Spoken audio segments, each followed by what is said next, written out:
I'm Kim Somerville and I'm the Learning Away National Campaign Coordinator. I coordinate the Brilliant Residentials campaign.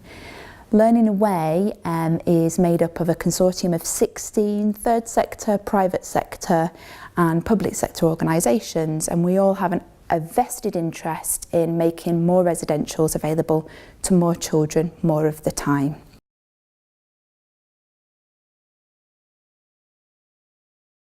We're here today at one of the consortium members' centres. So this is a YHA. YHA have got 60 centres up and down the country, and thousands of school children get to benefit from residentials in their centres every year.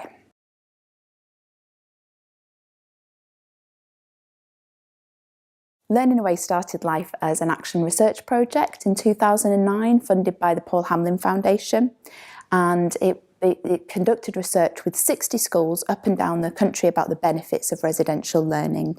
And that research was with secondary, primary and special educational needs schools. And those schools did residentials in all kinds of settings, camping in school grounds and staying in residential centres and even staying in palaces overnight. And the evidence after 5 years of research, the independent evaluation report, stated that residentials provide learning opportunities that can't be achieved in any other educational setting. In fact, teachers even described residentials as having half a term worth of value. So some really compelling research there. We also found through the work with those 60 schools what makes a really high quality residential learning experience. And we describe that as a brilliant residential. And a brilliant residential has a number of principles, and those top principles are that residentials must be integrated into the curriculum. So they shouldn't just be a standalone residential at the end of a school year, say. They should be led by teachers. So yes, we absolutely endorse residentials to be co-planned with a centre, but teachers should be at the heart of that and plan that as they would any other lesson. And critically, residentials should be inclusive and affordable for all students. No student should get left behind on a school residential.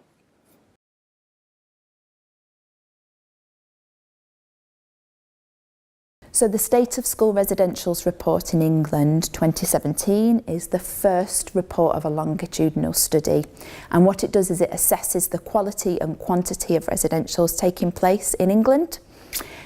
We analyse tens of thousands of schools based on a database that they submit their school residentials into. That's the Evolve database, and it told us a number of things. Firstly, it told us that just 1 in 5 students get to go on a residential every year. And given the impact that we know a residential has and the transformative impact it can have on students' learning, we feel that this is just not enough students getting to experience these amazing experiences. More worrying still, it showed us that students from disadvantaged areas are far less likely to experience a residential in their time at school. We also surveyed teachers in schools. So bearing in mind that just 1 in 5 students get to experience a residential, if you're from a disadvantaged area, you've got even less chance. What teachers have told us is that they believe that not all of their students can actually afford to go on a residential that are offered through their schools. So just over half of teachers believe that they could afford to experience a residential.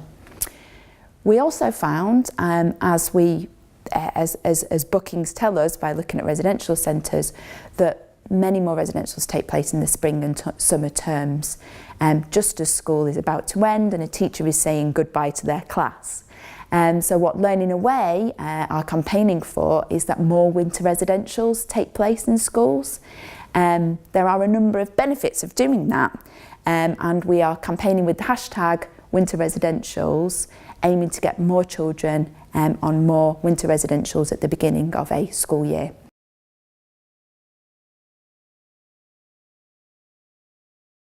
There are 6 key benefits for going on a winter residential, and this is based on our original research. So benefit number 1 is that residentials boost relationships, both peer-to-peer, student to student, but also student to teacher. Now, if you're a teacher and you're going to take your class on a residential, why would you not do that at the beginning of the year and take those relationships back into the classroom? We know that more trust is formed, and we know that students get on better with each other, and therefore they can learn more. The second benefit is that there is more time for learning to be embedded back in the classroom. So let's say, for example, like here at the Castleton YHA site, you're going to learn about Roman history, then why not do that through hands-on learning on a residential and then take that back into the classroom and use that learning throughout the rest of the school year. The third benefit is that it increases engagement with learning. So that's that experience of being in an environment where you might be learning about science or maths and consuming that in an immersive residential increases that engagement that can then be taken back to the classroom as well. The fourth benefit is the resilience and confidence and the boost in wellbeing that it has in students. So our research found that students' confidence, both in terms of what they're able to do in the classroom and not being afraid to fail, is something that's built on in a residential. Again, there's tons of benefits of doing that at the beginning of the school year in the autumn and winter rather than waiting till the spring and summer. The fifth benefit is the winter provides oodles of opportunities for new learning experiences. So the shorter days and longer nights enable things like astronomy, night walks, listening to owls call. It also provides a great opportunity to do residentials that might not be outdoor based but culturally based, so whether that be exploring new cities, galleries, museums. And finally, the sixth benefit is the greater investment, return on investment, in that many residential centres offer substantial discounts during the winter months, and that money could be respent on other resources back in school. So those six key benefits really are about boosting engagement, relationships, resilience early in the school year, having new learning opportunities, and that greater investment in learning.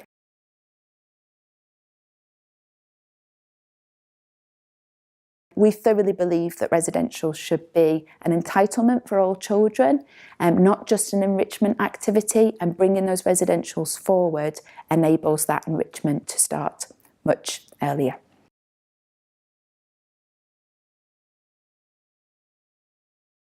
The teacher survey as part of the study showed us that there are strengths in schools providing residentials, and we know that residentials are a rewarding, if not exhausting, experience for teachers. So those strengths were really about the planning that goes into residentials. Teachers know what they want to get out of them. They know that they're trying to make sure that they get those learning experiences back. However, because not enough of those residentials are taking place and they're not as inclusive for all students, it does mean that many are missing out. What we want to achieve is that planning that's going into some of those residentials takes place against the rest of those residentials that aren't happening.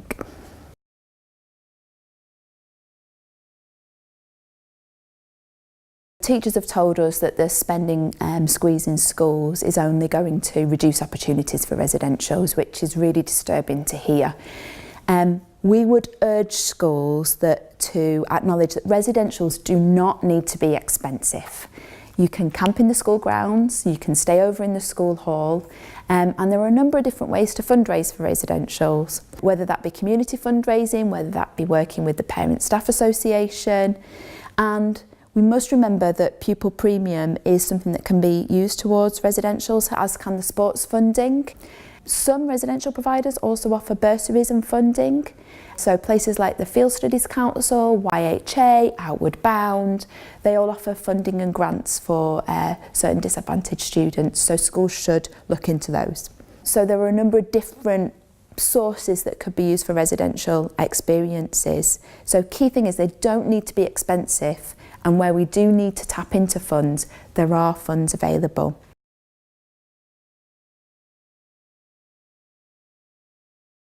Pupil premium absolutely can be used towards residential learning experiences. Department for Education have released a very clear statement off the back of the State of School Residentials report, which states that schools can use what they feel is of value to students who are eligible for pupil premium, and residentials is certainly one of those learning experiences that money can be spent on. Schools should also remember that the sports funding, or the sugar tax as some people know it, is also a really good way to consider using that funding on residential experiences, whether that be investing in outdoor equipment to get students ready, waterproofs, wellies, or whether that be about funding transport. There is funding available out there to assist with residential learning.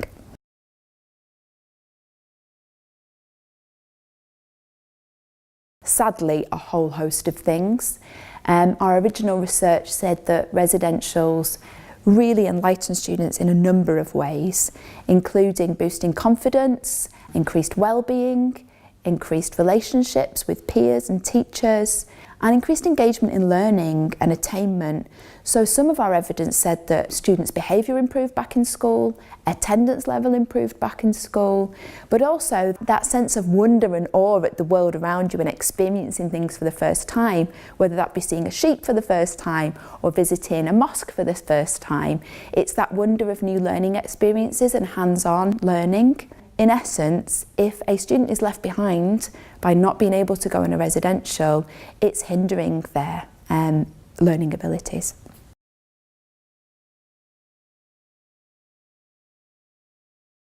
Residential should absolutely become a core part of curriculum learning. One of the students, just one example of the many students that we did the research with, is a Year 10 student, told us that they did more hours learning in 1 week away on a residential than they felt they did in a whole term. Now, all children should have the opportunity to experience that. Another child told us that they felt more confident to do things than they've ever felt before. Why should some children miss out on that experience? So we are urging and campaigning for all schools to offer residentials for more children more of the time that are inclusive and affordable for all.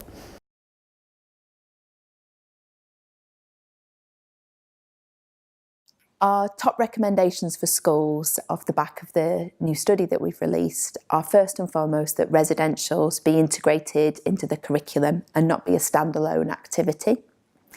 Secondly, we really want to encourage schools to have this culture of healthy risk-taking. More accidents take place in the school than they do out on site at residential experiences, and all the benefits that come from residentials offset any of those risks that schools may be concerned about. Thirdly, don't underestimate the value of downtime on a residential. So some of the best learning opportunities and the best relationships are built when you're chopping onions together in the kitchen or when you're making beds in the bedroom. So this is about allowing a bit of downtime and social time into residentials. A packed programme is good, but it could be packed with quite simple things, and it doesn't have to always be those brand new learning experiences.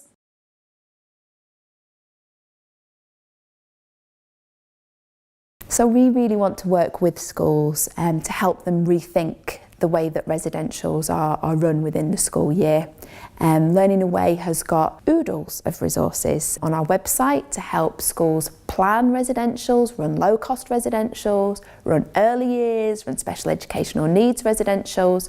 You don't need to go at this alone. And if you believe that more children should have access to more residentials and that they should be inclusive for all, we urge schools to join our Brilliant Residentials campaign. Go to the Learning Away website and pledge your support